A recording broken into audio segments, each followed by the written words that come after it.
Doctor in the TARDIS. Next stop everywhere.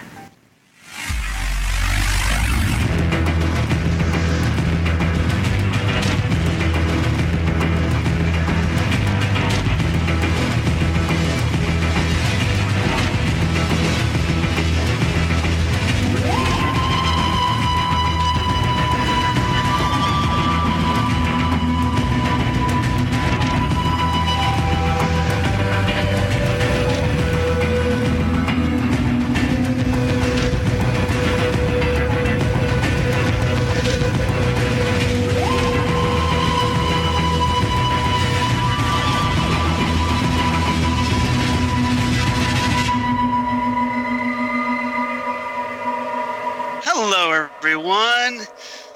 Welcome back to Next Stop Everywhere, the Doctor Who podcast.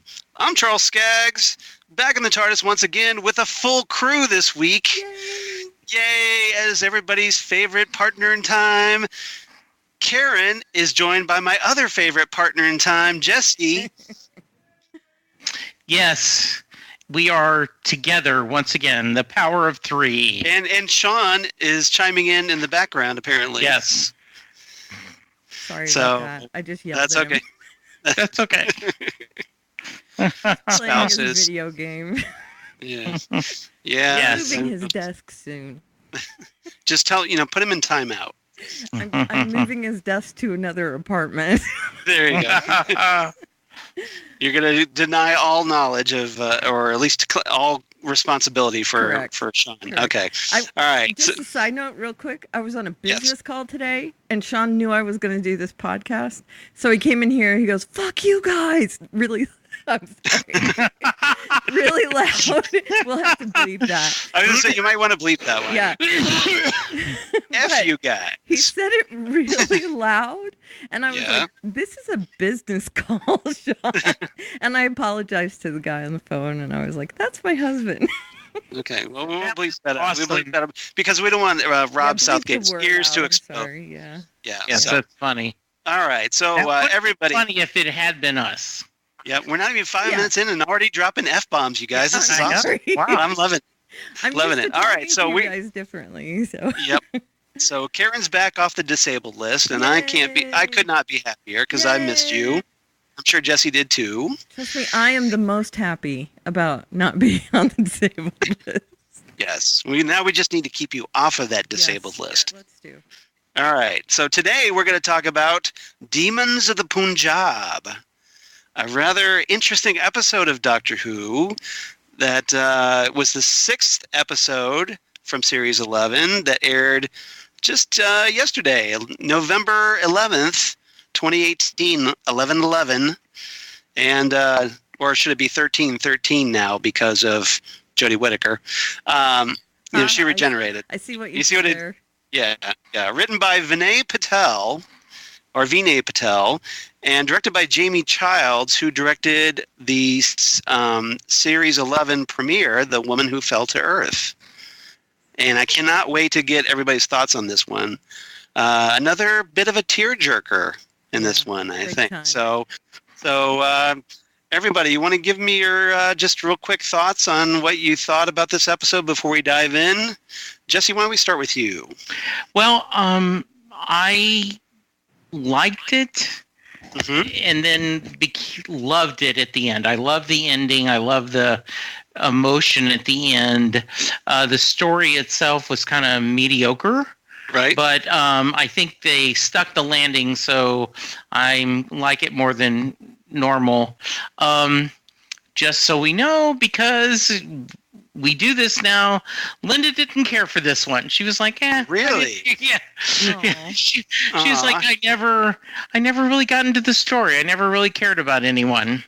Interesting. So, yes. Interesting. Karen, what's your take on this real I quick? loved it. I like any show, episode, whatever, where you learn something. And Yes. so this met that criteria 100%, 1,000%. Not unlike the Rosa episode, although this was something that Americans don't know a lot about. So it was good to get some perspective. And I was also really impressed that an English-based show could show these kind of frailties in their own society. So at least we weren't the only ones being shown in a bad light with Rosa and then exactly. So so now it's England's turn to feel guilty about their past.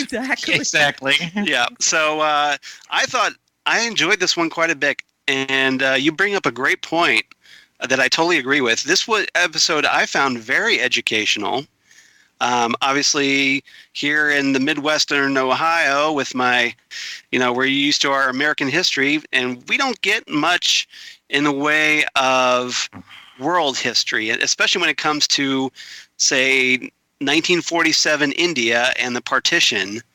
Right. And that's a subject that I knew very little about. And granted, we didn't get a deep dive into this. It's not exactly the History Channel, but I thought it was very, it touched a lot of informative bases for me. And if you remember, Doctor Who started off being a show that was intentionally trying to educate kids and teach them about history. So it's kind of nice to have Doctor Who getting back to its roots, very early roots. And, I enjoyed it. And I know my wife, Lori, really loved it. This was her favorite episode of the series so far. This series 11, I should say. Yeah. Right. Yeah, but this is she actually liked this one more than Rosa. So. Well, I will tell you, I'll see your world history hole in history. Yes. And I'll raise it. I had no idea what this was about. Yeah. I mean, I when they mentioned that the partition, and I was like, huh? And I was like, oh, so this is a lot of reasons why India and Pakistan are having this. Similar to Israel and Palestine, but I learned that in Sunday school. Right. So this was, I thought, from that perspective, very good. And I like seeing Doctor Who explore the history in Earth. Very diverse cast in this time.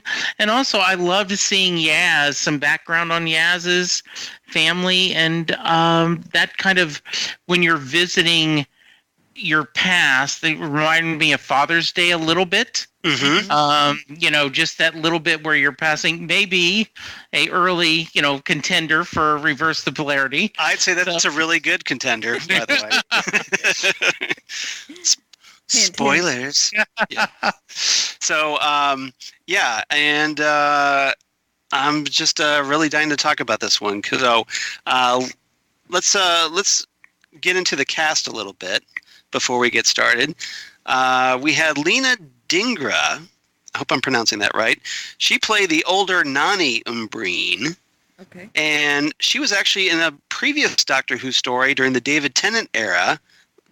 She played Miss Chandra Kala, or in The Unicorn and the Wasp. She was the kind of Indian. I want to say, I don't think she was a housemaid. More of like a the kind of matron of the house. Okay. That oversaw the operations of the house. She was in that episode, so it's kind of interesting to see her back 3 Doctors later in this story. And then we had Amita Suman as the younger Umbreen. Beautiful.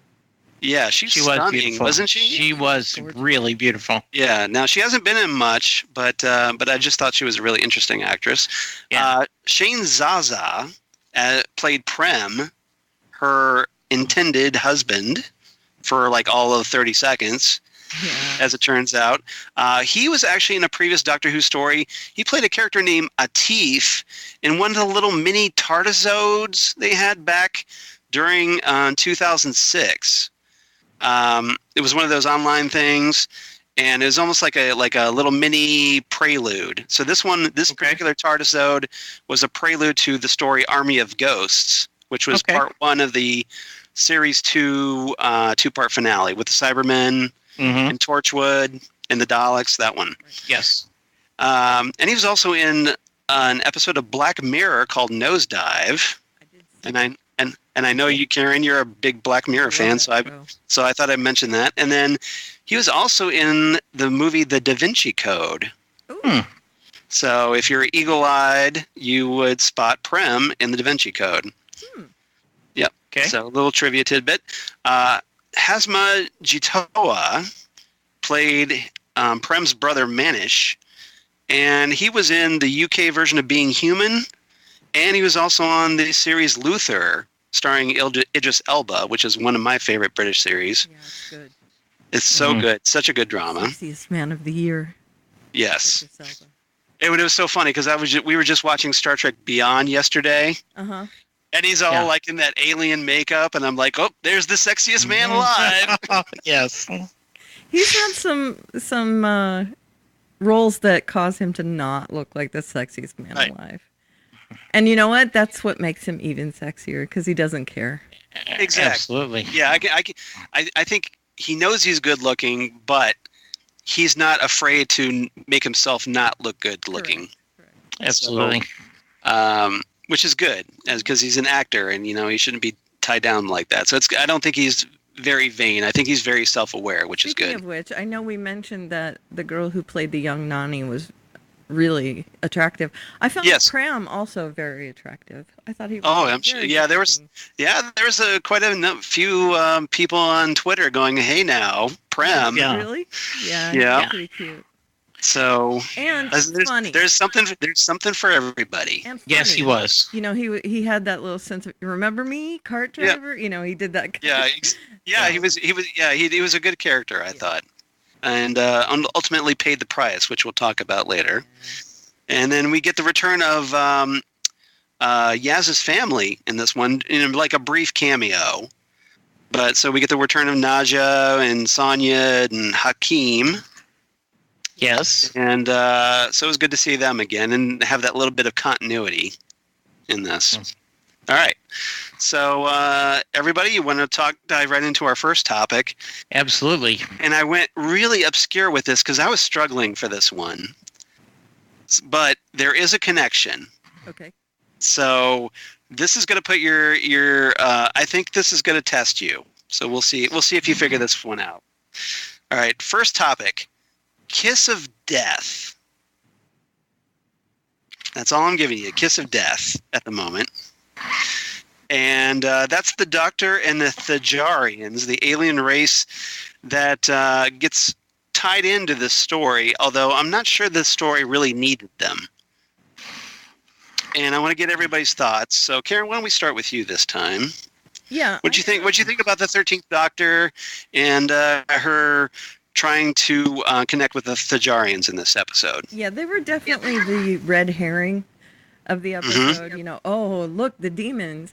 And of course, and this is a theme that has been used in Doctor Who before, but it was very effective in this, I thought, where the demons are actually us. Right. And the aliens are doing something good.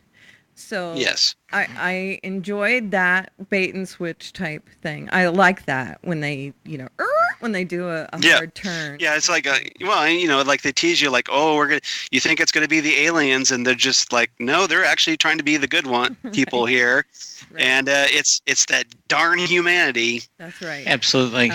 And I wasn't expecting it because, I didn't think that far ahead. It was something I was in the moment when I was watching it. So I didn't really suspect anything until it happened. And I went, oh, that's pretty clever. The demons are us all along. We're calling from inside the house.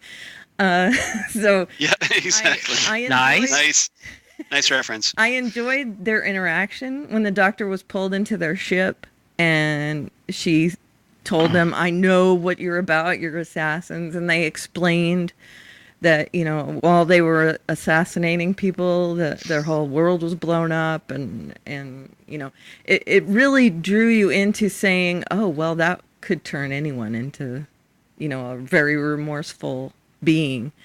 And it turned out, of course, that's what they were, remorseful about all the things they had done. And so they were devoting their life to this selfless act of being with people that are alone when they die.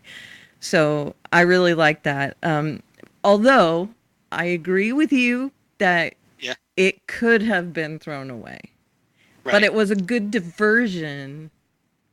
Yes. It was a, you don't know. Yeah, it was good. And even since you brought it up, I think even the Doctor was kind of was thrown by this a little bit, because it seemed to me like the 13th Doctor was looking for a fight. Yep. With these aliens. Yes, absolutely. And she walks in like ready to tell them what's what, and they lay down what they're about, and she's going, "Oh, never mind."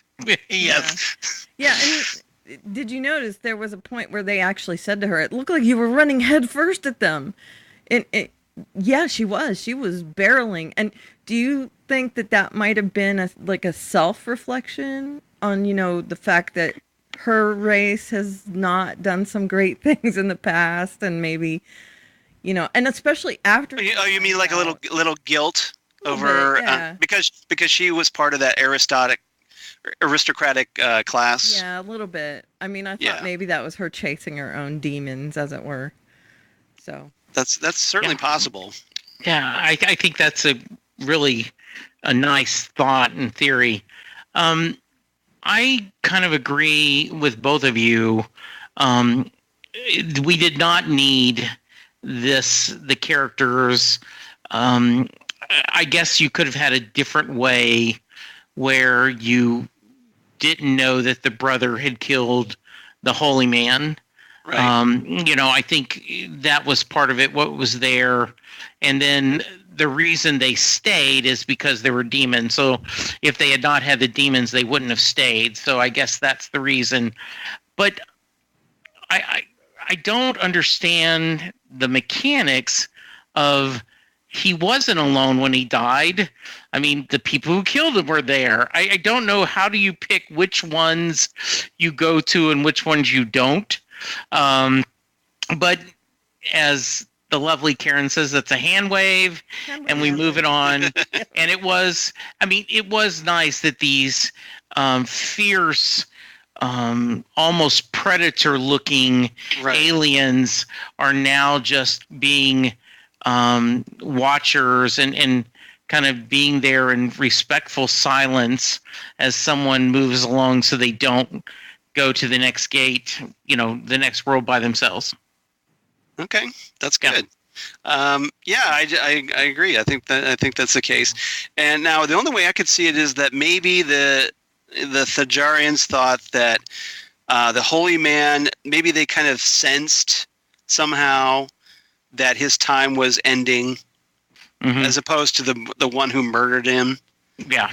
So maybe they were more drawn to him. I'm just trying to come up with an explanation here. But it did seem a little abstract of what their purpose really was. Like unjust killings, maybe. Yeah. I don't know. Yeah, maybe. Or just that they thought that maybe the death of the holy man would trigger an important series of events, perhaps. Yeah.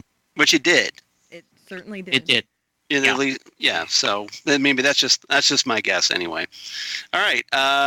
Anything else about the Doctor in this episode? She gets another series of really good lines in this episode.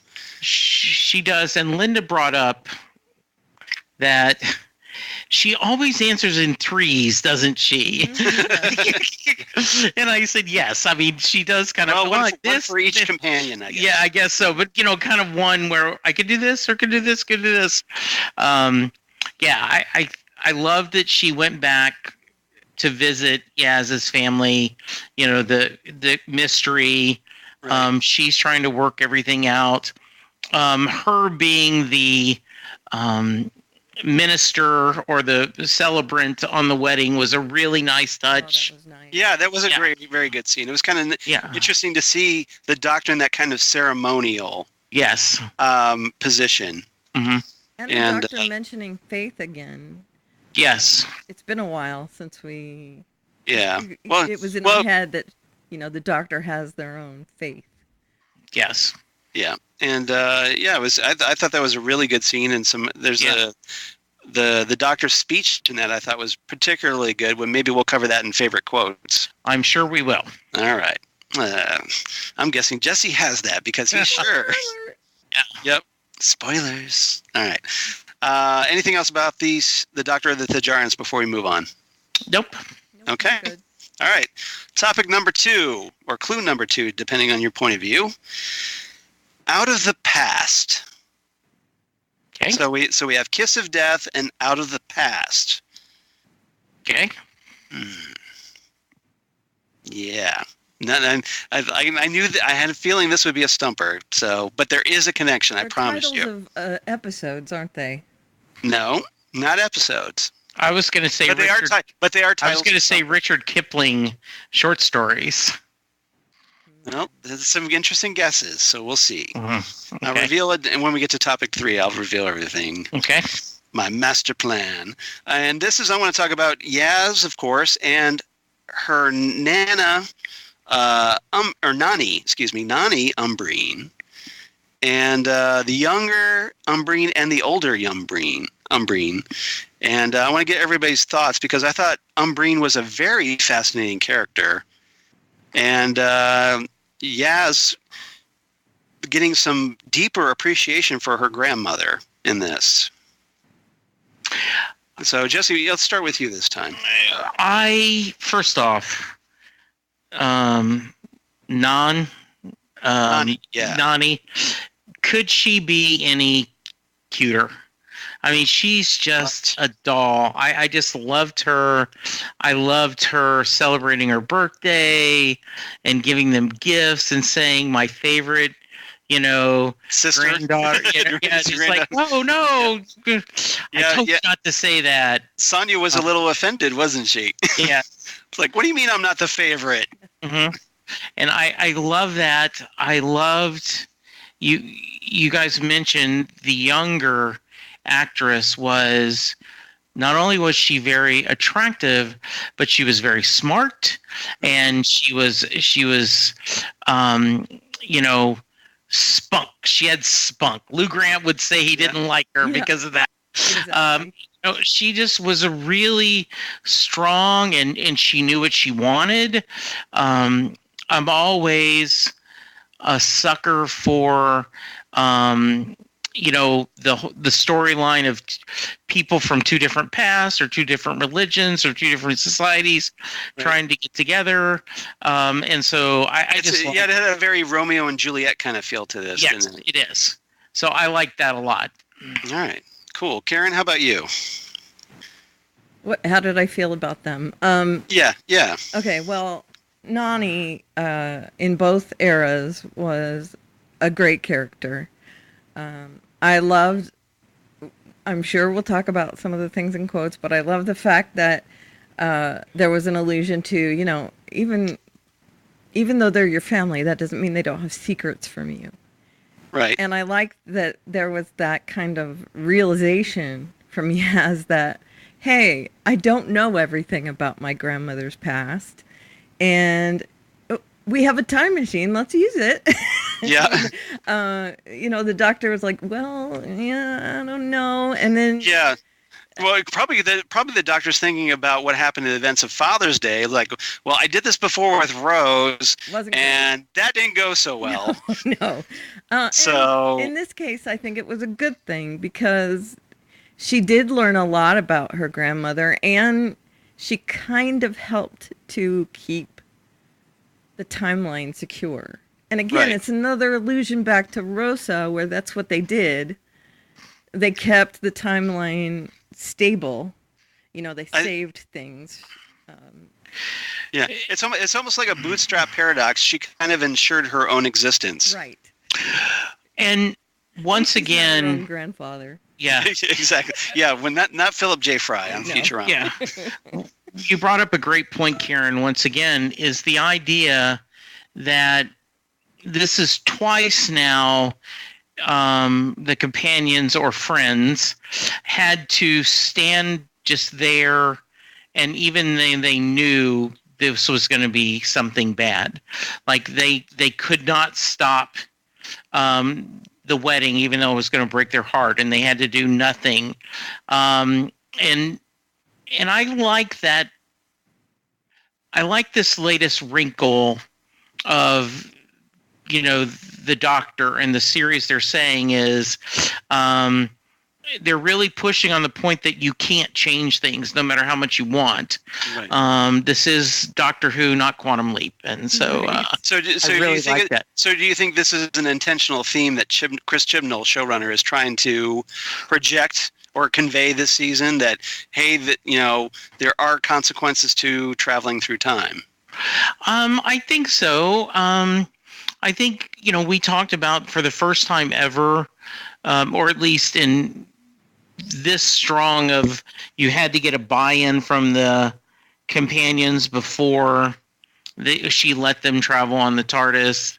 Right. So yeah, I think this is really just a powerful kind of story. And I also like the implication that they are having adventures we're not seeing. Mm-hmm. Team TARDIS is really bonded and gotten along well. So I think that's awesome. Well, you got to leave room for those books and those Big Finish audios at some point. Absolutely. Right? Absolutely. You got to leave those little continuity gaps. Yes. To be filled in later. I really liked Yaz and her grandmother's relationship. I thought it was very real, and Yaz she wants to get like this better understanding of her grandmother, but she's in kind of a rush. She wants her grandmother to just tell her everything. And so when she gets this opportunity, her grandmother doesn't, and she gets this idea to like, hey, we've got the TARDIS, why not, right? And so they go back in time, and then it gives her this appreciation for her grandmother's the way she is. And as a result, I think it teaches her to like, well, she'll tell me when she's ready to tell me. Yes.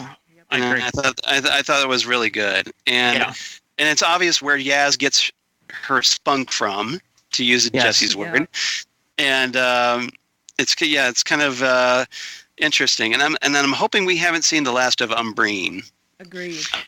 Even as her older self, if nothing else. I don't think we need to see her younger self again, but I would like to see more of this character. Agreed. And I think it would be interesting to have this kind of, because we haven't really had the kind of grandmother relationship. We had a grandfather with Wilf, right, with Donna Noble.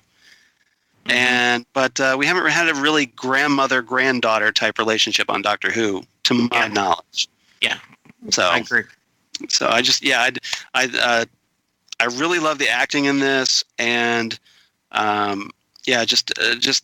love the fact that we got to know more about Yaz, and we got to see her family again, who last time we saw them was in Arachnids in the UK, and this just kind of deepens that kind of what we know about this character and her background. And I just thought that was good. I think it's definitely needed, because we had complained about like, well, hey, they're not doing much with Yaz until Arachnids in the UK. And here we are with getting some more. So I think that's good. Yeah, I agree too. And I think it's a good that, as you guys talked earlier, putting a spotlight on a piece of history that we in America have very little knowledge about. It might be more well known in the UK, but I love the idea of this internationalness of the Doctor telling these stories. Yeah, and that's one thing I noticed that. I think I made that comment on Twitter last night as I was watching the episode, that I love that we're getting, like, we're not just seeing modern day London every other episode. Agreed. Right. We're actually getting more like scope of what, like, hey, we're going places we've never gone before. We've never been to racist 1955 Montgomery, Alabama, and we've never been to India. So here we are, and I think that's great. It's like we're Chibnall obviously wants to break new ground. And I agree. He's not afraid to kind of test the limits and see what works and what doesn't. So we'll see, what happens, in the next season. Are you guys noticing that when you say scope, it reminds me. Are you guys noticing that there's a lot more like cinematic shots as well? Yes. I really love that. Yeah, I think the production values have definitely improved. Yeah, we're seeing with Ched Knowles. The whole plane with them walking across the Indian plains, so beautiful. It feels more like you're watching a film than just a TV episode. Yeah. Yeah, it has this breadth, and I think the cinematography is just outstanding in a lot of ways. And so, credit to the directors, credit to Jamie Childs, who directed this episode, for that. Really cool. All right, anything else about Yaz and Umbreen before we move on to topic number 3? Nope. All right. So, third topic, Dead Reckoning. So we had Kiss of Death, Out of the Past, and Dead Reckoning. Any final guesses before I reveal the connection? Are they all I got nothing. What? movies? You are correct. They are all movies. Okay. Yep. But I have no idea I know the title, Yes. Dead Reckoning. Yes. Yeah. I have no idea what they have in common. Yeah. Yeah, so well, just to kind of lay this out, Dead Reckoning is a Humphrey Bogart film that also starred Elizabeth Scott, which is a noir film from back in 1947. Are they all from 1947? They are all from 1947. Okay. Ding, ding. Circle gets the square. No. Good. No, I Well had done. not. Well done, Karen. So yes. Yeah, because I figured, well, hey, this is, 1947 is a very important year in this story, August 14th, 1947. And so I thought, That might be Well, why hey. I guessed that. yeah, exactly. So, but yeah, they're all from 1947. So I'm glad you picked up on that. Well done. Yeah, very nice. Top marks. Just me with the tip in, that's all. Yeah. So Out of the Past, that's a movie by Robert Mitchum, Jane Greer, and Kirk Douglas. And Kiss of Death was a Victor Mature film that co-starred Brian Donlevy, and Colleen Gray.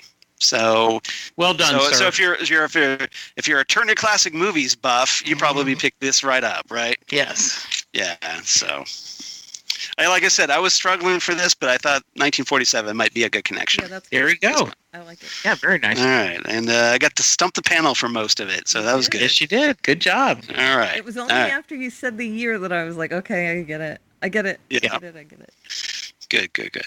All right, so yeah, I want to talk about Prem and Manish here, the two brothers coming from completely different, opposing ideological spectrums. Isn't it Manish? In this, Was it Manish? it might be Manish. I'm sorry, you're right. That's It's all probably right. Manish. Yeah, and Prem, but it was Prem and Manish. Let's go with that. All right, so Prem and Manish, and their ideological differences. I'm sure I'm probably not the only one who picked up on this. Seem to have a lot of relevance to today. Do you think? So I was going to bring that up. Yeah. Is it because the eye of the beholder? Because we're seeing so much of this, we're able to read that into it. Do you think they're specifically doing it? I do not feel like they are hitting us over the head with it. I think. I don't think it's soapbox. I don't think they're soapboxing here. I think they are telling a story, and I think if you have the chance to talk about love and hope and trying to combine, I think you need to. Right. And so I like that a lot. It's also a theme that has happened over and over through the course of human history. Is, this divide that we have, whether it be ideological or religious or, whatever. And we fight wars over it. And, it's almost like that right now. It's not quite, we're lobbing grenades war, but there's definitely a war happening. Yeah. When it comes to ideological issues in this country. So every so often tensions build and there's this kind of societal revolution that takes place. Sometimes, it's very overt, like when we had, a civil war in this country. Yeah. Right. And other times it's very subtle. Mm-hmm. And it's kind of like a covert war almost. And I think we're at the moment. I think we're in a covert war that has the potential, and I hope I'm wrong, of escalating into all-out open war. I agree. Yeah. I agree. And I hope, I hope I'm wrong, because we live in perilous times at the moment, and I'm hoping cooler heads will soon prevail. Fingers crossed. Well, Cooler heads. one of the That was a sarcastic laugh, by the way. Yes. Penn Jillette was one of the people that they had asked for before the midterms to write a editorial of what you wanted in this election. And Right. he said that for the longest time he was a libertarian, he was an atheist, and he was pushing for that. And now then he's pushing for kindness. That he said, that he wished that we could replace the word evil with wrong. Not I think you're evil, but I think you're wrong, or I disagree with you. And so I do think there was these, they talked about they wanted their land. They had no appreciation of, the idea of these two wonderful young people of two different religious faiths trying to marry each other. And they were embracing each other. They both were taking on each other's traditions. I mean, we're going to make this happen. And I just think it was very sad.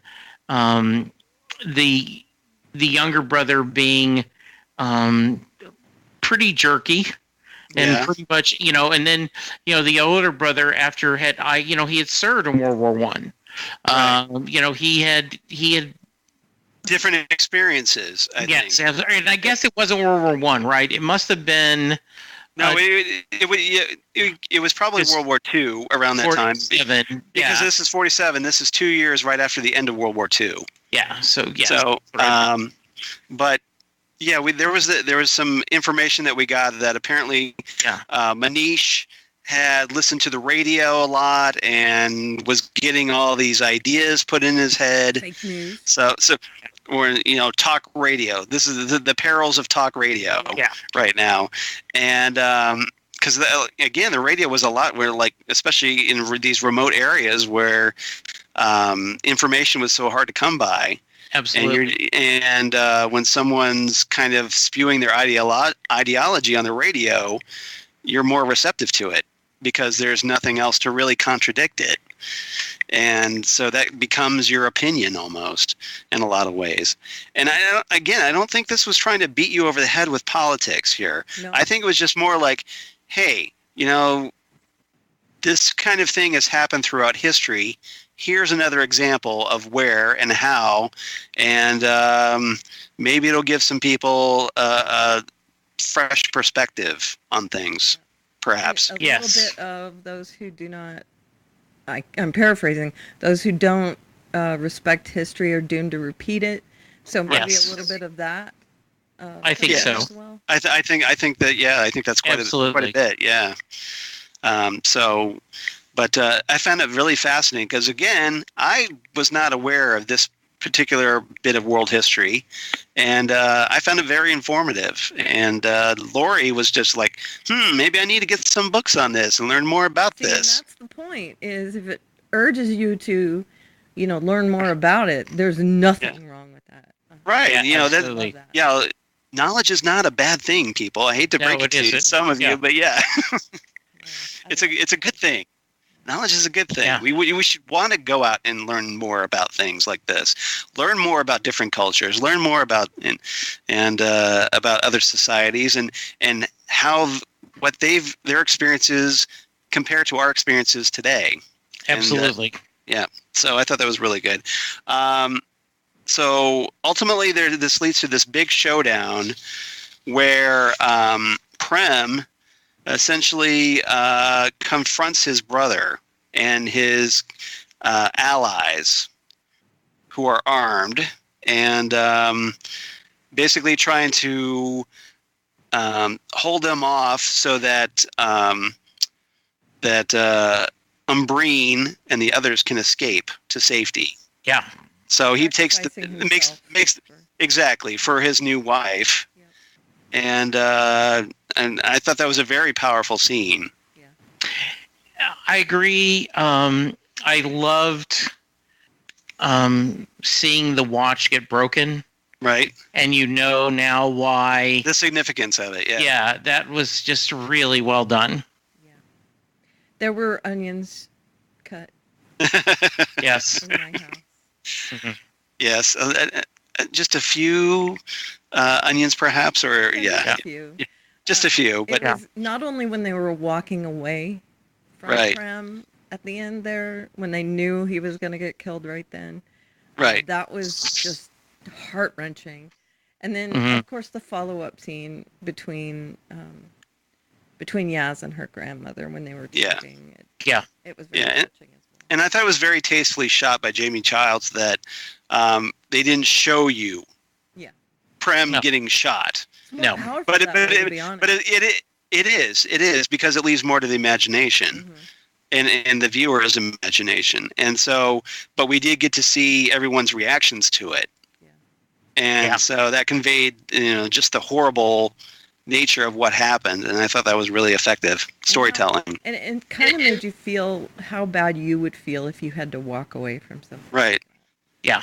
And how horrible it is that Nani Umbreen, the sweet old lady, lost her husband just right after they were married. Yeah. Yeah. So, and presumably married somebody else. And eventually Yaz was created. So, And I love that Yaz asked her, "Did you love Grandpa or whatever she Yeah. called him?" Yeah, Granddad. right. And absolutely. And that's, she said, "Do you want me to tell you about the watch?" And she goes, "No, when your time." And I thought that was really well done too. Yeah, yeah. It just showed how Yaz had come to respect her grandmother even more. Yes. Right. And, And- the fact and I that she thought that- has another perspective on things. Right. Exactly. So maybe it will help her outlook in the future. We'll see. Hmm. But yeah, I thought it was very good. So anything else about Prem and Manish, No. or anything else involving the what I forget what it's called, the what do you call it, the separation or whatever. Whatever separation. No. Yeah, I can't remember. Yeah. Yeah, the partition or whatever it is. Yeah. Yeah, that's it. So all right. Mhm. Sorry, I was just struggling for words there. It's late. Understand. Yeah, so I've been up 15 hours so far. So yeah. Give me I a break. understand. Yeah, and after a full day of work. Okay, so all right. Anything else about this episode before we move on? I have Nope. one little thing. A tiny Yeah, thing. sure. The scene between Graham and Yaz was amazing. Oh yes, Mhm. thank you for bringing that up. That was great, and it was great to finally see Graham interacting with Yaz, Yeah. Yes. because we hadn't seen that up till now. It's like he spent so much time with Ryan because he's trying to build that relationship. Mhm. And so these two characters until this episode, haven't really shared much screen time together. At least not one Yeah. on one. Yeah. And But it's obvious that Graham cares about her. yeah, and the Yes, he conversation does. they had was very, very well handled, I thought. Yeah. I agree. Graham is becoming quite the Yoda, isn't he? Oh my goodness, I love He Graham is. so He's much. just wonderful. Yeah. He is Yeah. just spewing wisdom Yes. like it's going out of style. I And, agree. I really dig that. And the actor is fantastic. Yeah, I think yes. they made a little dig at his singing because he Yeah. actually has had like a huge hit album in the UK. Yeah. Bradley Walsh. Yeah. And they Oh, said nice. you don't want to hear him sing. Yeah. I thought that was funny. That's funny. That is funny. Yeah, because when he was first announced as being part of the cast, I think a lot of UK fans were like, I don't know about this because he's kind of cheesy. Yeah, he's a game show host and a singer. Yeah. And yeah. And here he is. He's one of the best things about Doctor Who Series 11, in my opinion. And an ex-footballer. So Yeah. Yeah. Nice. could you Yeah. get any more in there? Yeah. He's pretty diverse. And a stand-up person. comedian. There you go. Sorry. Oh, there you go. Yeah. That's funny.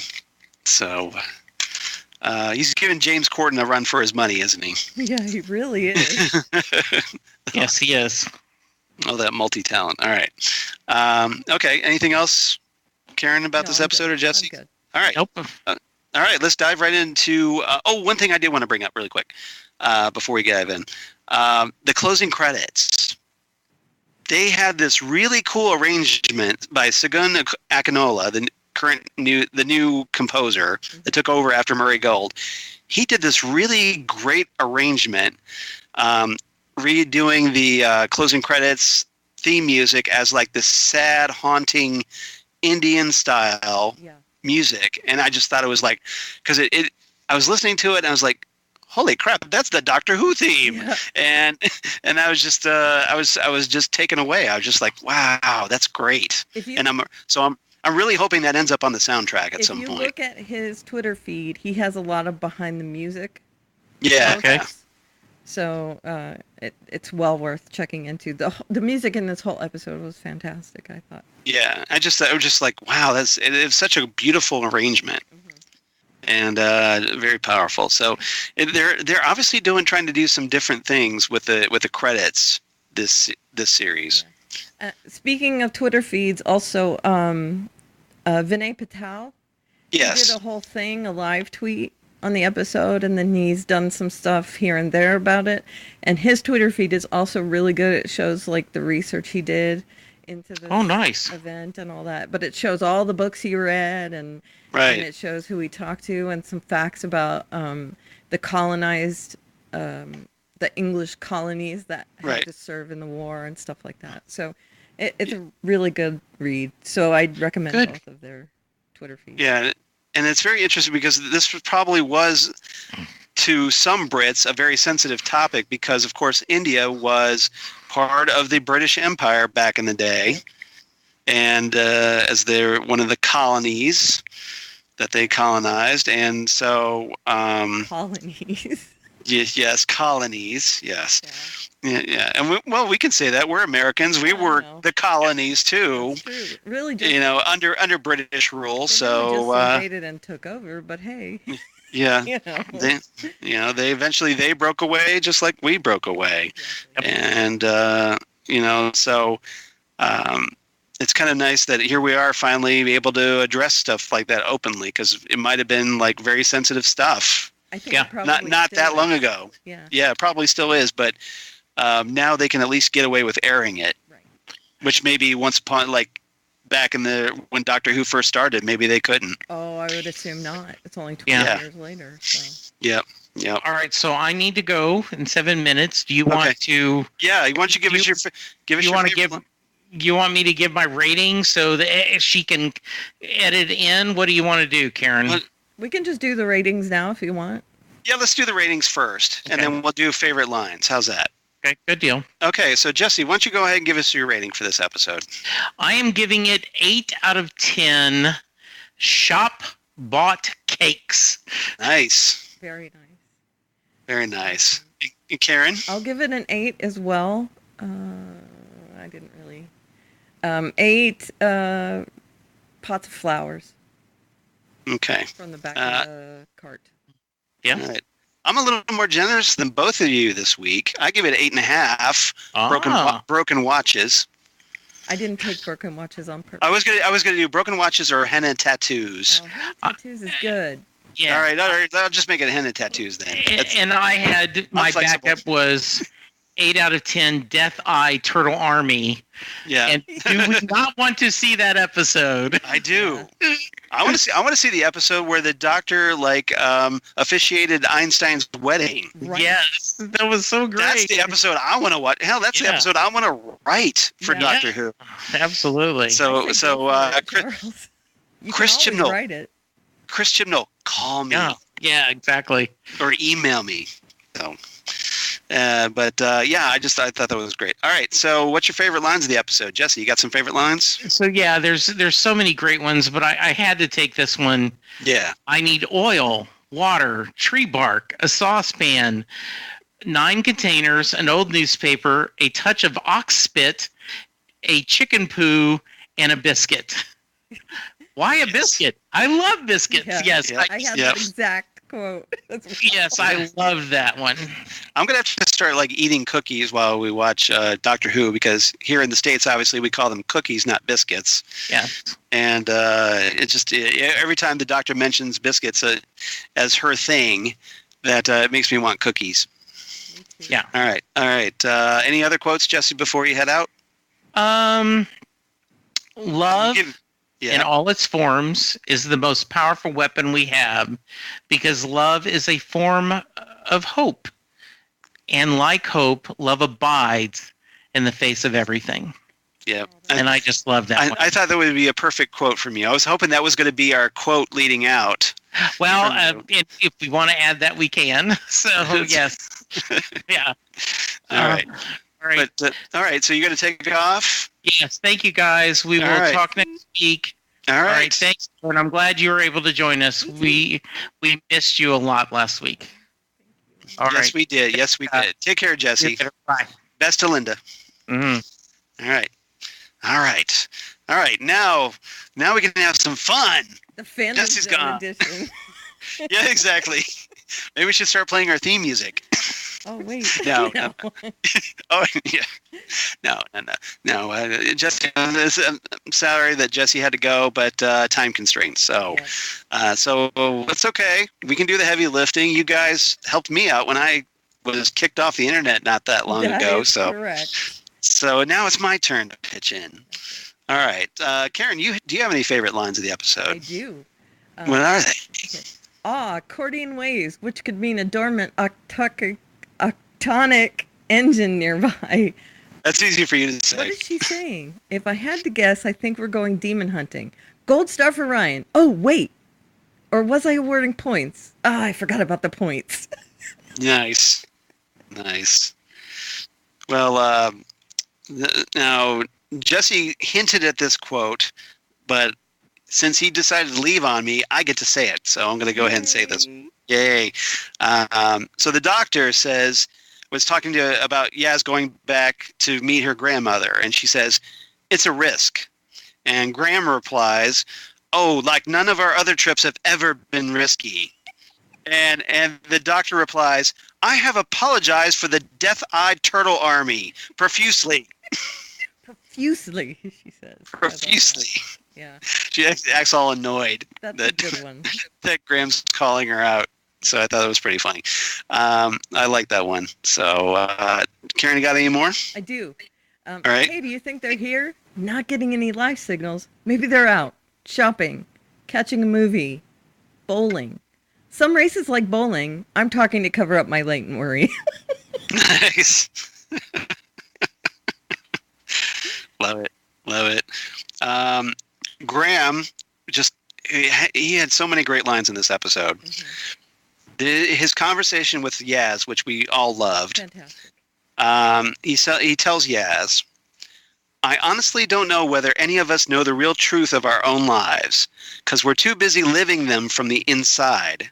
So just enjoy it, Yaz. Live this moment and figure it out later. I had that quote too, so I'm glad you picked it. Yeah, words of wisdom from Graham O'Brien. That's right. And speaking of which, words of wisdom from Graham. Yeah. Well, all we can strive to be is good men, and you, Prem, are a good man. Nice. That's Graham as well, if you didn't. Yeah, and more Graham greatness for me. Graham and Ryan have this exchange. Graham says, "I am never, ever getting spit from an ox ever again. No matter how much you need it." And Ryan replies, "The ox took a bit of a shine to you." I like that one too. That was good. Any others? No, I'm done. All right. Okay, I got one last one, and it's a very good one from Prem. Nothing worse than when normal people lose their minds. Words of wisdom from Prem there. So true. And so relevant to today. Yes. Relevant always, really, but today it's right. So.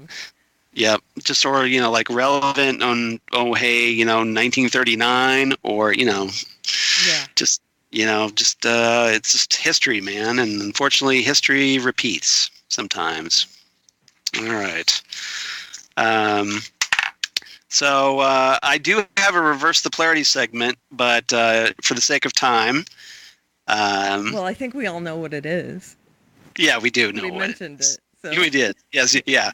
So so unless you're living under a rock and you weren't paying really close attention, my reverse the polarity segment for this week is Father's Day. Yep. The 8th episode from Series 1 in 2005, written by Paul Cornell, one of my all-time favorite Doctor Who writers. Ever since he was writing Doctor Who books in the Wilderness years, and before we got the show back. And this is a 9th Doctor story where, again, he takes Rose back to see her father, Pete, who died at age 33 from a hit-and-run accident on the way to a friend's wedding. And wackiness ensues, and tears. And Rose eventually finds out that, oh, hey, she's the girl that helped her father after he was hit by the car. Yep. And so very powerful stuff and a terrific script from Paul Cornell. And the parallel, there's a huge parallel in this, in that right. Yaz helps right. her grandmother in the past and yes. learns a lot about her present. Well, and it actually works for Demons of the Punjab because, hey, we also have a wedding, yep. just like in Demons of the Punjab. Yep. So essentially, yeah, we've got the comparison to Rose and the wedding, and that trying to learn more about someone you don't really, close family member you don't really know that much about. Right. And very really powerful stuff. Comparison. Yep. So yeah, so go check out Father's Day. If nothing else, it's a great episode, and it's a bit of a tearjerker as well. So yeah, I enjoyed that season immensely as well. Yeah. Yep. So even though we only got 13 episodes from Christopher Eccleston, this is definitely one of the best. So, all right. We do have some listener feedback. Awesome. Yes, we do. So let me check out the Gmail. I like it when that happens. The Gmail. The Gmail. So, first writing in about Demons of the Punjab is Holly from Wisconsin. And since Jessie's not here, I get to read her email. Oh. Yeah, so haha. You lose out, Jessie. You lose, sir. You lose. Good day, sir. I said good day. Yes. Now I want to watch Willy Wonka with Gene Wilder. I know. The only Willy Wonka, I'm sorry. Exactly, the one true Wonka. Yeah. Yeah, exactly. Yeah, there can be only one. Holly writes in, hey, Jessie, Charles, and Karen. Hi, Holly. So, hi, Holly. I really love the backstory that we got about Yaz's family. The aliens were interesting this episode and why they came to the spot in time that they did. The scenes between Graham and Yaz were great. I'll say it again. The interactions between the companions have been hitting the right marks for me. Finding out the real story behind why Yaz's Nani came to Sheffield and the broken watch makes the opening of the story that much better. And the conversation between Yaz and Nani at the end was a fitting touch as well. Not much more to say. I'll wrap it up here. Holly from Wisconsin. So thanks, Holly. We always love hearing from you. And yeah, this is rather good. It almost like Demons of the Punjab, now that you mention it, probably would benefit from a second viewing because now that you know what happens, to see that earlier stuff and see how it pays off would definitely be worth it. And then we also get to the return of Paul from Australia, land of sunshine and shocks. And Paul writes in, hi, Charles, Jessie, and Karen. And he did it alphabetical style. And yeah. So no favoritism, just alphabetical. Got to say this. I found this a really interesting episode. He's talking about Demons of the Punjab as well. Great story, great acting, and beautiful location work as well again. Really stunning scenery. I totally agree. I've got to say that the scene with Graham and the groom right before the doctor performs the wedding, Graham knowing what is about to happen, it really got to me. Just brilliantly acted. Really tugs at the emotions. Graham's going through the ringer, man, after Rosa and then this. not being able to do anything about it. Yeah, but I think he can handle it. He's got the maturity. He's got the temerity, yeah, to do it. But obviously there's that conflict you can see going on in him, understandably. Paul continues, I think the new writers, they have written slightly better stories than Chibnall alone does so far. I tend to agree. We talked about this last time, that I think, from here until the Series 11 finale are all different writers. And I think it's going to be a noticeable difference. Yeah. I mean, the theme, it fits in this season very much. Yeah, they don't stand out, but yeah. I think just the fact that I don't think Chibnall's as good of as strong of a storyteller as maybe some of the others. But you can see in the way that they're guided that he's a good showrunner. Yeah, he might be better showrunner, just not as good of a writer. Yeah. Is that a fair statement? What I meant to say. Yeah, that's right. Exactly what I meant to say. I'm glad I could help out. I got you there. You crystallized it for me. Well, because we share the same brain, remember? Right. That's right. We share the same brain. God help you. My husband's happy about it. Why? He's happy that we share as much stuff. Oh, because you can talk to me about it. Got it. Okay. All right. That's cool. He doesn't have to watch Doctor Who and stuff like that because. Well, he should be watching Doctor Who. What's wrong with him?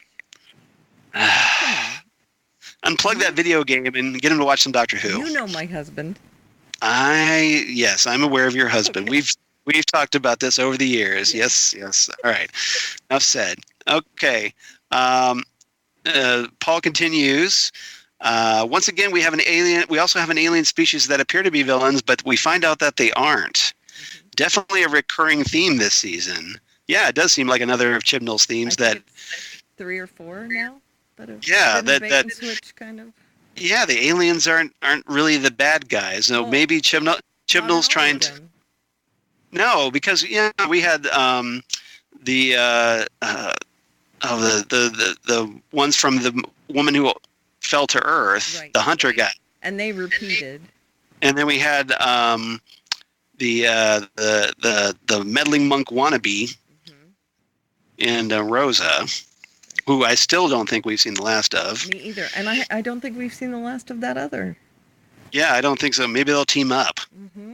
Or maybe they've already teamed up. Ooh, I like that thought. Yeah, it's all part of the plan. Sending you all my kindest regards, Paul. P.S. Next week's episode, Kerblam, looks interesting with an Australian writer, Pete McTighe. So, yeah. So next time, since you set us up nicely, Paul, next time on Next Stop Everywhere, we're going to obviously talk about Kerblam.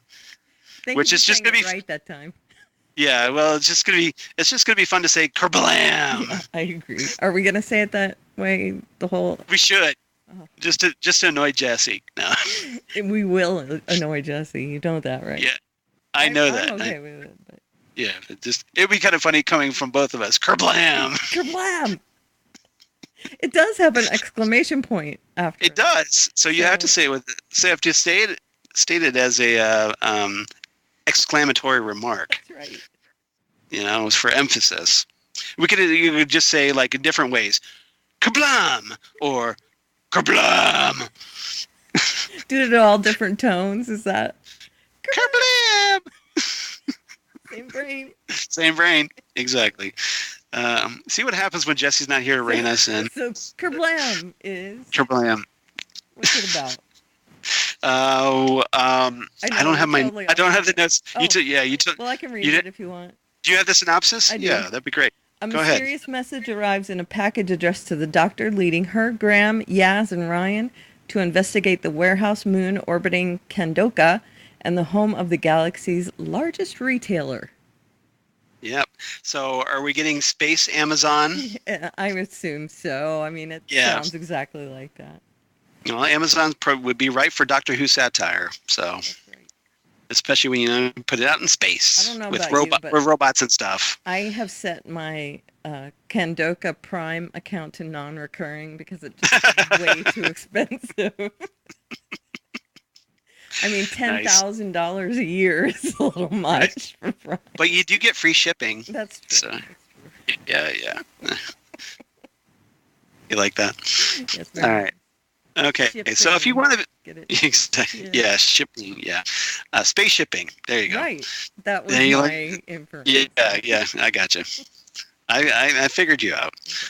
So if you want to be like Holly and Paul, and who doesn't, guys, write to us at nextstopeverywheresmg at gmail.com. That's nextstopeverywheresmg. Don't forget the SMG at gmail.com. Or you can reach us at nextstopsmg on the Twitter machine or on Facebook, Next Stop Everywhere, the Doctor Who podcast.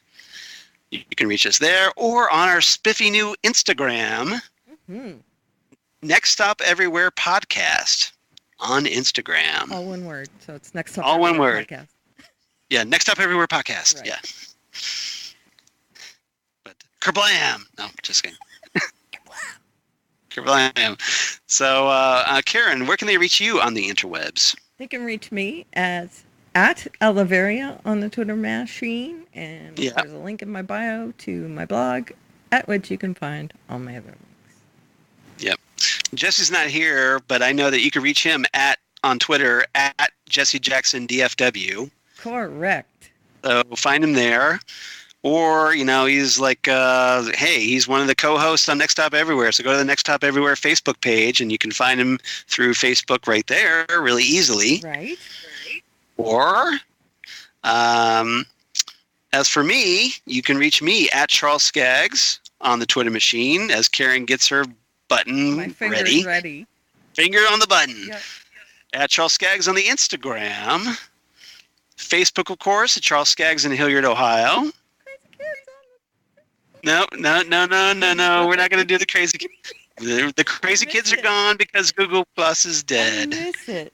All right. I do too. To be quite honest. Well, you crazy kids I miss on it. Facebook? Crazy kids. Oh, what the hell? Crazy kids on the Google Plus. It's still All you around crazy for kids. another few months, but All you crazy kids on Google Plus. All right. Let's see where we go every time Jesse leaves. I know. So, We're and so my off the tracks. and my blog of geeky things. Damn good coffee and hot. Damn good coffee and hot, where I talk about all the stuff we talk about here on Next Stop Everywhere, including Doctor Who, Torchwood, Sarah Jane Adventures, because we're going to have to figure out what we're going to talk about in the off season, We'll find because things. we only got 4 more episodes of Series 11 left, and well, plus the Christmas special or New Year's special, whatever it turns out to be this year. And but otherwise, all kinds of comic book, sci-fi news, posting all kinds of stuff about the upcoming, like TV shows and movies, and all the stuff I talk about on the other podcasts, including the Fandom Zone podcast that I do with you, Karen. Right. Which we need to get back on track after being off track and then back on track. My life. I know your health issues. It's cool. It's my entire life. It's everything about my life. Yeah. A soap opera. Yeah. I get you. I know your various issues, and my heart goes out to you. Yeah. It really does. This last couple of weeks have just been brutal. And I'm so sorry you have to go through that, but hopefully everybody's patient with us, and we'll get back on track before you know it, as soon as we can. Otherwise, Jesse and I do Titan Talk, the Titans podcast, where we talk about the DC Universe series Titans, and we'll probably be talking about Young Justice after Titans ends, because there's a lot of Titans characters in Young Justice. So that makes perfect sense. And then, of course, the Doom Patrol. We're going to be talking about Doom Patrol eventually, which is awesome. I'm super excited about that. The Doom Patrol episode of Titans was fantastic. Written by Jeff Johns. So really good. And really good. I it wasn't written by Grant Morrison because... I know. Well, maybe it'd be awesome if he wrote an episode of Doom Patrol. Yeah. That would be perfection.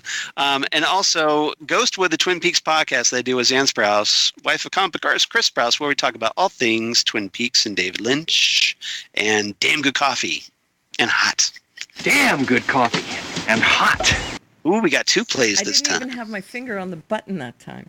You were on it. I was lickety split right there. You were splitting your lickities. You like that? All right. Nice. So, everybody, thank you so much for listening. Oh, there's the Dr. Sonic Screwdriver, Okay, I stopped it.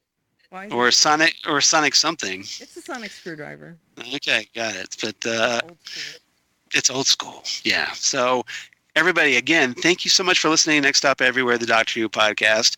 And hopefully we didn't take up too much more time than usual, just rambling on like Karen and I do. No, 15 But- minutes.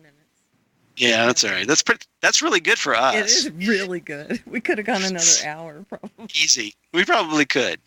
That's We'll see what happens sad. next time. We'll see what happens next time Jesse walks away. Yeah. So come on back for Kablam! You see how funny that is? Yeah, I Yeah. like it. I like Okay. it. Okay. Come on back for Kablam! Right here on Next Stop Everywhere, the Doctor Who podcast. Bye, everybody.